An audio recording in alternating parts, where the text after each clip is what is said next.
Hi everyone, thank you so much for coming. My name is Nicole and I'm the entertainment track leader for SuperNova South. Very excited to introduce Emma. She is, I'm gonna just say a little bit about her. She is a web designer and developer, entertainment blogger, and social media coach. So 10 hats in one. She's also the founder and creative director of Excite Creative Studios. She's also the founder and editor of FanBolt.com, which is an entertainment news site that has over 200,000 members. So definitely would love to learn some of her secrets. And she's also been featured in a number of publications, including CNN's Geek Out, where she was a contributing writer for several years. So just like to introduce Emma. Yeah. All right. Well, I'm excited to be here and kind of share my story with you, and not only the process that I went through and involving my site and really what all we wanted to become, but also some of the stuff that I wish we had done differently and that we had known about in the beginning. I want this to be a conversation though, so if you guys have questions as we go along, please just raise your hand. Let's get started. So a little bit about me. I started blogging in '98, launched FanBolt in 2002. I was a senior in high school at the time. Proceeded to get my bachelor's and master's degree in web design new media. And today, of course, I am the founder and editor of FanBolt, and Excite Creative Studios is a creative company where we help companies not only with their website and their social media, but we also work a lot with bloggers in terms of building up their following and kind of coaching them through the process that we've been through with FanBolt. So the most important thing that I want to start with is you have to love what you do. If you're looking at starting a community site or building some sort of community site onto your business, there has to be passion that shows through. And what I was really passionate about was kind of the geek community, the sci-fi, horror genres. That's really kind of come through in everything that I've done and everything that I've written about. If you go to FanBolt, while we do cover, some more general entertainment stuff as well, we do a lot in the sci-fi and horror space. And another thing that I would say is don't be afraid to let your personality come through. There's 1,000 different sites on the web that's trying to do whatever you're trying to do. So it's important to give it your own unique spin and really use yourself as your brand. And that's going to be kind of a reoccurring theme you see through all of this. People really connect with people. People don't so much connect with brands. So think about how you can make your brand more connectable by allowing yourself to represent your brand or allowing someone to represent your brand. A little background on FanBolt. Depending on what TV show is on at any given time, we do between 500,000 to 700,000 hits per month. We do around 5.2 million average monthly social impressions across Twitter, Facebook, Instagram, and now Periscope, which has been really big for us as well. Over the years, we've hosted over 1,200 contests and given away over $200,000 of prizes. This is something that's really cool because we actually haven't paid for any of this. This has been something that movie studios and television networks have come to us and given us really cool stuff to be able to give away to our fans and our following in order to promote their products. A little bit more background information on FanBolt. We've done thousands of celebrity interviews with everyone from Jennifer Lawrence to Harrison Ford, Betty White, Jonah Hill, and we've interviewed almost every single cast member from every single TV show that's currently on. And then, of course, a lot of past shows as well. So that kind of gives you an idea of what our audience is. Everything from The Walking Dead, Game of Thrones, to even The Vampire Diaries and Pretty Little Liars. We try to balance our content so we're not too heavily in one space, but there's something that kind of works for all of the demographics in which we are targeting, which is the female and male between the ages of 18 and 32. Set visits is another thing that we do. When I first started FanBolt, my goal and my approach in doing something different was really to bridge the gap between the fans and Hollywood. So I didn't want to just bring them entertainment news because they could get that on 1,000 different websites. But what I wanted to do was be able to kind of give them an inside look, a behind the scenes look that they couldn't really get anywhere else from a fan's perspective. So when I visit these sets, I always go with fan questions in hand to ask the different cast members. That way the fans feel like they're a part of it. You know, I post lots of pictures, take lots of funny photos, and anything I can really do that makes the fans kind of feel like they can live vicariously, you know, through us when we're doing these things. So in the beginning before I went to design school, it looked a lot different than after I went to design school. But that's good. So it's some very kind of basic points in starting with all of this. You have to decide who's your audience and what your site is going to be about. Again, in FanBolt's case, we were targeting 18 to 32-year-olds, and we actually saw that we were getting a lot of moms that were really into our stuff as well. So we kind of grew with our content as we started going. So we tried to be flexible and kind of mold to what we saw was really working. So content is one of the biggest things that I get asked about, specifically with copyrights.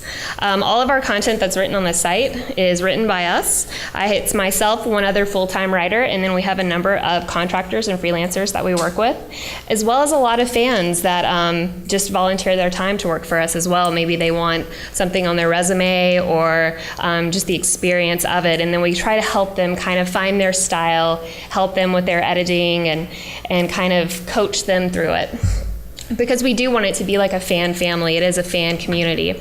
And everything that you see on FanBolt is written from a fan's perspective. So it is very editorial in style. It is very biased. If a fan of something that they love sees something that they don't like, you're gonna get a detailed explanation about why that person doesn't like it. And we feel like that's what our edge is, besides kind of giving fans an inside look into these different TV shows and movies.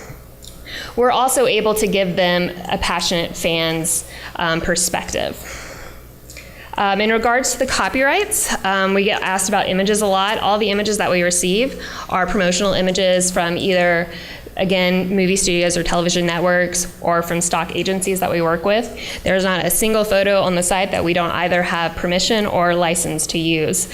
I caution people when starting their own sites when it comes to photography, because you definitely want to have visuals to go with your content. Make sure you have the right to use the image that you are using. The next thing I want to mention is being consistent with content, whether it be for your social media channels or for your blog, or if you're putting up YouTube videos, whatever it may be. You want to create a schedule that is realistic for you. And quality is more important than quantity. So if you can only do one quality post a week, then only do one quality post a week. You get one chance to make an impression on a visitor. They come to your site and they see something that's not quality, they're not going to be back. So set a realistic goal for yourself to produce quality content.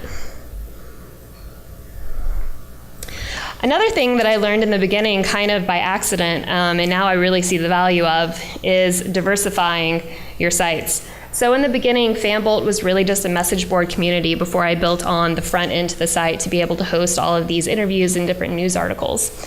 So what I did to kind of take advantage of search engine optimization at the time, keeping in mind this was roughly 2002, so it was a very different landscape than it is today. But I started sites for all the different television shows that I saw were big on our message boards.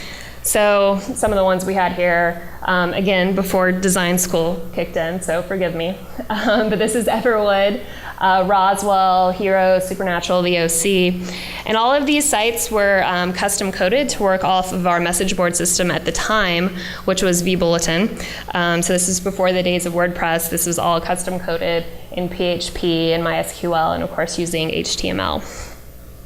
But this allowed for me to optimize each one of these sites. The OC site actually ranked higher than Fox's site for the OC. So it was really great. After an episode would end, I'd have 8,000 people on, and I'd have to worry about the server's capacity, which was a good problem to have. But I wouldn't have been able to do that on FanBolt because FanBolt had so many topics. I was able to really kind of drill down with these mini sites and be super specific on what I wanted to target.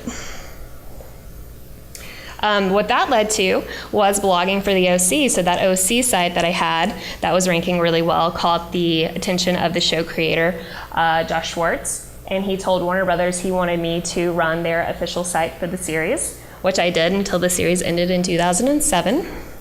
And through that opportunity, I tried to really make the most out of every person I can meet or network with or talk with, and really build out my network to be able to cover additional shows. One thing that I learned too, thankfully by accident, by having all these other sites, I also didn't put all my eggs into one basket with one topic, because these shows, come and go quite quickly. So if I had been doing just a site for the OC and the OC ended, I'd have to start from scratch again with some other show. So by having all of these fans from all these different genres come into these different sites and kind of share in the space of the community and the internal message board, I was able, when a show ended, they found another show they liked and they were able to move over to that area of the site. So that worked out really, really well in the beginning years with that. Today, another area that I'm diversifying with, I launched Fan and Style, which is a lifestyle blogger site, more of kind of a personal site. But I was getting a lot of opportunities, or not getting a lot of opportunities rather, because I didn't really work in the fashion space. So I started a second site. And since January, these are all the companies that I've kind of worked with in that space. But that's been really exciting as more of kind of an influencer than a blogger. So really using social media and doing different campaigns to really highlight different products from, whatever products, TV shows that they may have been wanting to push. One example of something I did with them, I just wrapped a campaign with Topgolf, where they had me come out, and I brought several of my friends with me, and I was compensated to make so many posts on Twitter and Instagram while I was there on my various accounts. And then I also had to do a recap article on my site, and then I was compensated for that, in addition to being able to, have that experience for free with my friends and, play golf and eat a little food. Technology. Now that we have WordPress, I recommend everyone use WordPress when starting a site like this. It makes it a whole lot easier. I moved all of FanBolt over into WordPress in February of last year, which was a huge, huge pain. But now that I'm in it, it's really great. There's so many plugins and themes available that you don't really have to have a lot of technical knowledge in order to be able to do some pretty cool stuff in this space. If you do have technical knowledge, you can do a lot of really cool things in this space. One of the cool things when I was working with CNN Geek Out, that whole portion of CNN site ran in WordPress. So that kind of shows you some of the flexibility in terms of, it's not just for small businesses and blogs, but you have larger news publications that were also using it as well. Using social media, this one's obvious, but I want to kind of drill down into some more detail here. Again, I believe quality is more important than quantity. If you can't use all of these social channels to your best use, focus on only the ones that you can. You'll see quite commonly for a brand, there's usually one of these networks, or one of these platforms rather, that'll stick out over the others. For us, Twitter and Instagram have been really, really huge. Facebook, thanks to their boosted post, has not been as awesome. Hence my next slide. This is a post that we made in regards to Walking Dead, and we boosted it for $5. And of course, we've got roughly 96 likes on it, 12 shares. We got really good traffic off of it. But the truth is, if we don't boost articles, we don't get great traffic off of Facebook. And I was actually at another social media conference this weekend, and they were talking about, and the brands were telling us that they don't actually look at Facebook as much to gauge influence as they do Instagram and Twitter, because they're aware of how much this kind of boosted post thing has really hurt a lot of people in this space. Embrace other platforms. So I mentioned that Instagram has been really big for us. Another two that have been, I just started Flipagram this weekend. I had no idea what it was until a couple of days ago, but it's kind of the next big thing. So I recommend everyone check it out if you haven't already. It's pretty cool. Periscope is another one that's been really big, and not a lot of people are really fully utilizing it yet. So those are the two that I definitely recommend that you check out. Periscope is kind of, It's live streaming, so it's really cool if you can do like maybe a one live stream a week, kind of talking about whatever you're an expert in, and then of course the people that are watching the Periscope can then interact with you and ask you questions. I want to talk a little bit about advertisers in this space. Traditional advertising is kind of another thing that isn't great at the moment, and I'll show you why here on the next page. So I always tell people to have backups. These are some of the ad networks that I kind of worked my way up through, starting with Google AdSense, which is a CPC, cost per click agency, Amazon Associates and Commission Junction, which is CPA, cost per action. You get 7% of whatever product someone buys through your site. Tribal Fusion and Value Click Media are a little bit bigger agencies, and they focus on CPM, cost per impression. Now we work with Undertone, which is great for a little bit higher quality ads. But most of those top or higher level agencies will require that you have a minimum of so many impressions per month before they'll let you into them. But the problem with ad networks is this. Can anyone tell the difference between the ad or the website on the left and the website on the right?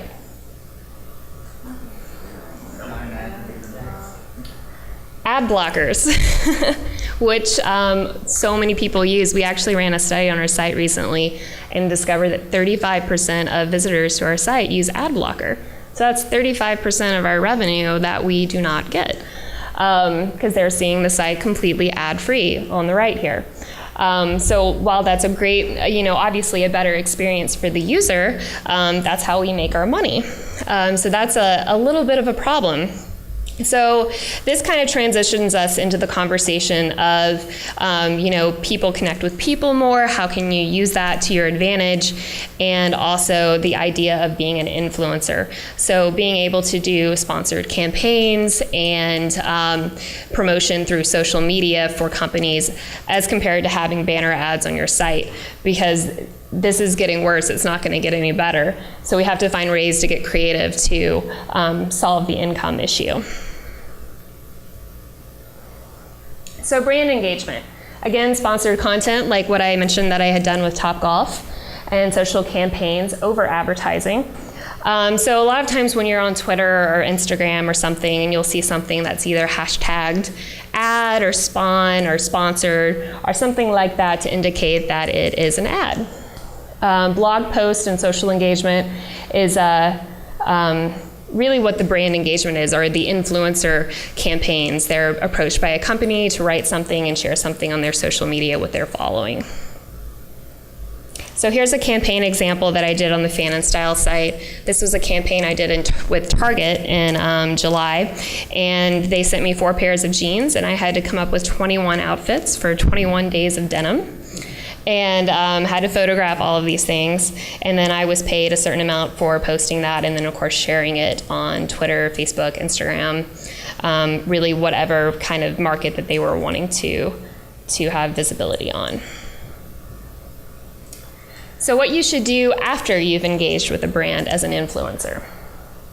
You want to exceed expectations and over-deliver. So for example, on the Topgolf thing, I had a commitment of so many posts that I had to make on each one of the platforms. I did at least 2 more on Twitter and on Instagram than I was required to do.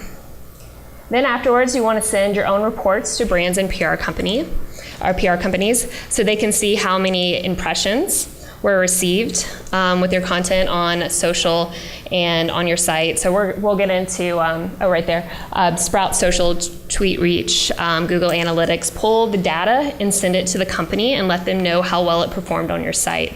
This is really great for opening up the doors for talking about, being perhaps a brand ambassador or perhaps doing future campaigns with the company.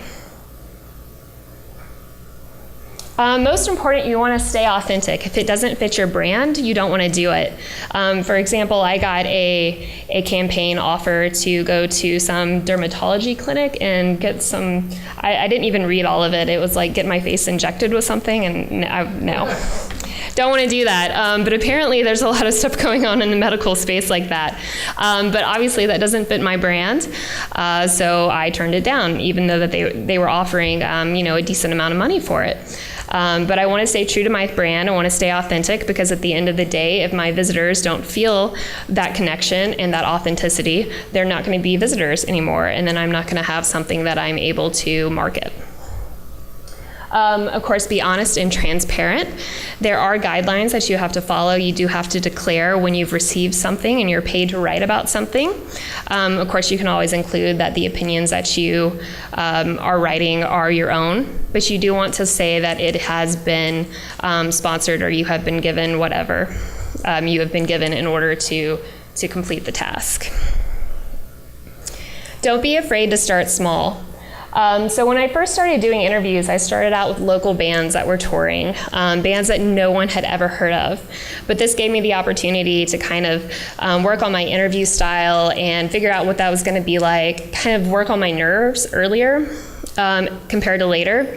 The first really big interview I actually did was with Donald Trump for Celebrity Apprentice. And that was still terrifying. But having done a few of these smaller things before that had helped me kind of flesh out my style. So here I am with the lead singer from Carney. This is in like 2007.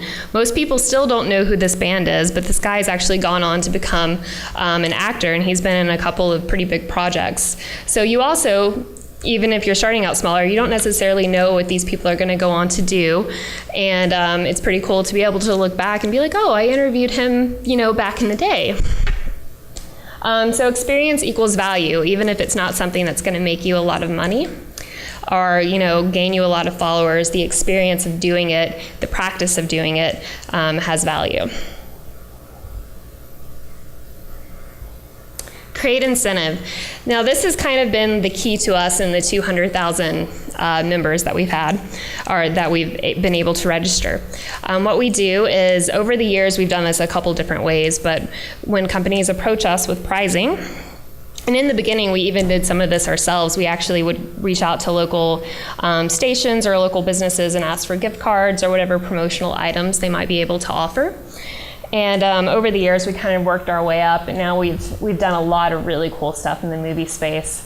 That giraffe you see there is actually 6 foot tall, and it came from The Hangover 3. It's not fun to ship. So they would ship this stuff to us, and then we would actually ship it out. And sometimes, they would usually cover that shipping cost for us. But what we would do in order to, reward user loyalty and also incentivize activity on the site is we would say you have to do X, Y, and Z before you're able to enter this contest. So back in the day, we did this manually, and we kind of built our own app for it. Today, we use something called Gleam. That's GLEAM.io. And it's a really cool contest platform that allows for you to have people follow you on Twitter, Instagram, make a comment, make a post, do pretty much anything you would want them to do engagement-wise, whether it be on your website or on social media, in order for them to enter the contest. And you can also have certain options on there where they can actually do these activities, some of them daily. So if you want them to post on your site, once a day for 30 days, and every time they do it, they get another entry into this contest, you're able to do that. So that was one huge way that we were able to make sure that the people that were actually making our community awesome were winning the prizes, and a way that we could incentivize more people to use the community. Guest postings and press. So another kind of thing that I used to increase my reach was I reached out to various publications, and I actually wrote with Geek Out throughout its full run at CNN. And this was really great because at the, you can't see it here, it's pretty small, but at the start of every article, they had kind of a byline for me that linked to FanBolt. So having CNN linked to your website didn't hurt in terms of rankings and in terms of visibility. So that was really great. Finding out if there's any opportunities to do something like this in a space that you're an expert in, whether it be like a small local paper or a larger publication like CNN. People are always looking for good quality content, and that's that's a really great way to be able to help them help you. It takes time. I just gave this presentation in a smaller format a couple of weeks ago to a bunch of middle schoolers, and none of them had watched Lost, so none of them got this slide. I was sad. But I started FanBolt, of course, in 2002, and now here we are 13 years later, so it takes a lot of time to be able to see success, but it also takes a lot of time, especially now, in order to create engagement. So when you're looking to post with those that are interacting with you on Twitter, Facebook, LinkedIn, Instagram, wherever it may be, you're going out and trying to find those influencers to engage with, or engage with the ones that are already talking with you. That takes a lot of time to do. And so what I usually recommend to people is to set aside a certain amount of time. Whether it's 10 minutes in the beginning of the day or 30 minutes once a week, whatever works for your schedule, set aside time specifically to interact with those that are interacting with you and with people that you have not yet interacted with that are influential in your space. By the fans, for the fans. So FanBolt allows any member to submit news and editorial style content. And we'll work with them on editing it, making sure the content is good content and not, solely promotional. We've had a couple of PR companies come through and try to just, get their press releases on bands through. We want it to actually be content written by fans for the fans. So we ensure that that is the case when content's being submitted. But this also allows for fans to kind of feel like they have ownership in the site and that they're a part of the community by letting them offer something to the community. Identifying brand ambassadors and influencers. So 80% of consumers say that authenticity of content influences them to follow and support a brand. So this is kind of another big space. We've noticed that we had several people on different social media platforms that were more vocal in retweeting or commenting or engaging with us in some form. So we wanted to make sure that we nurtured those relationships. And so we make sure that we, favorite and retweet some of their stuff, engage with them, comment on what they're talking about. We keep an eye on them because they're so supportive of us. And this is kind of another thing too the conference I was at this weekend on social media influencers, that brands are actually looking to support those that are supporting them in terms of brand ambassadors. So whether it's opportunities to do campaigns that are paid or sponsored posts or things like that, you're helping them create content, which in return is helping them to enhance their online community. So this is kind of the shape of the landscape at the moment in the influencer and blogger space.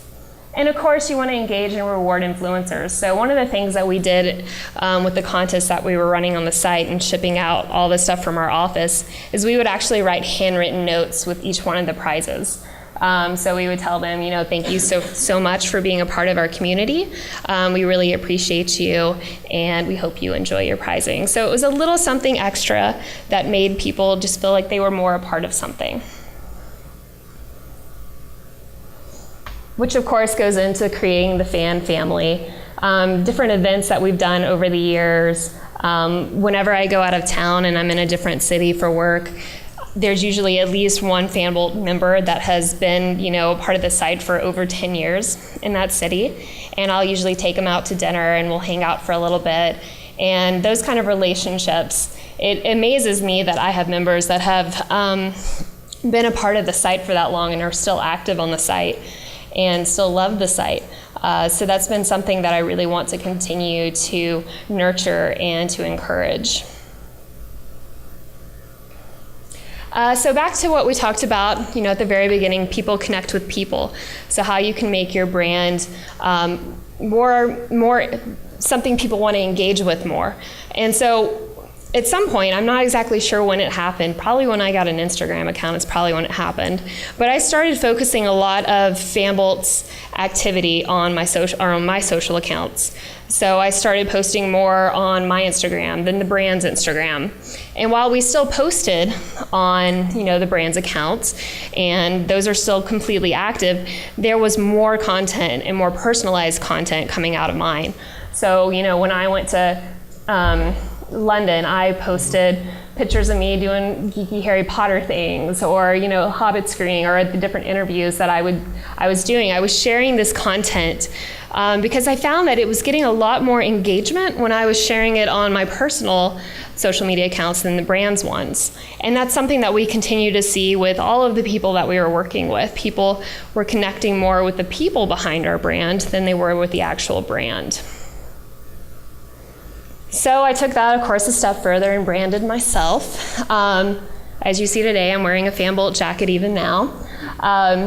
But it's not only just branding yourself in terms of wearing your brand, but it's also living the lifestyle that you're selling. So if you think about it, every brand has a target demo. What is that target demo? With FanBolt, it's the Geek Girl or the Geek Guy, even though more of our content's probably a little bit more suited towards the girls. But so that meant cosplay. And cosplay, of course, is dressing up in costumes as characters from your favorite film and TV shows. So Dragon Con and Comic Cons and all of those conventions have been really big for us. And it's something I've tried to embrace in everything that we've done. And even in the interviews that we do, of course, I don't know if you can see it up there, but me and my other writer that's with me we're both wearing the FanBolt jackets, the same in the other photo. Not in the cosplaying photos, but the cosplaying photos led to an interesting happening. So this year at Dragon Con, I cosplayed as iZombie from the CW show, and the show's creator actually saw it and retweeted it, and I got a decent number of followers off of that. So I really encourage people to think about what the lifestyle of their brand is and how they can really showcase themselves or a certain person inside of the company living that lifestyle, because it's easier to connect with a person than it is with a brand. Back to the branding one last time. I do have some FanBolt bumper stickers up here if you guys want any. But I kind of had a lot of fun with making the t-shirts, the pens, the mouse pads, bumper stickers, and then a lot of these were used in giveaways and prizing and different promotional activities that we've done over the years. And even our Christmas card that went out last year that I thought was super cute.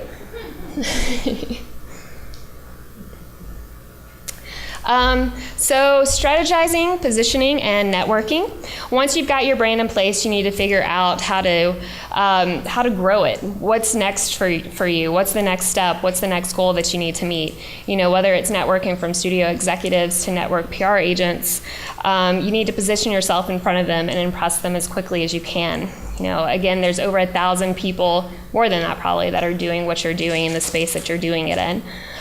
So a lot of this goes back to you being a product. What's your strength? How are you different? How can you make sure that people see that? I have a couple photos up here that represent unique networking opportunities I've had due to the positions that I've been in. So the photo on the far side here with the guy in the hat is Michael Rooker from Walking Dead and Guardians of the Galaxy.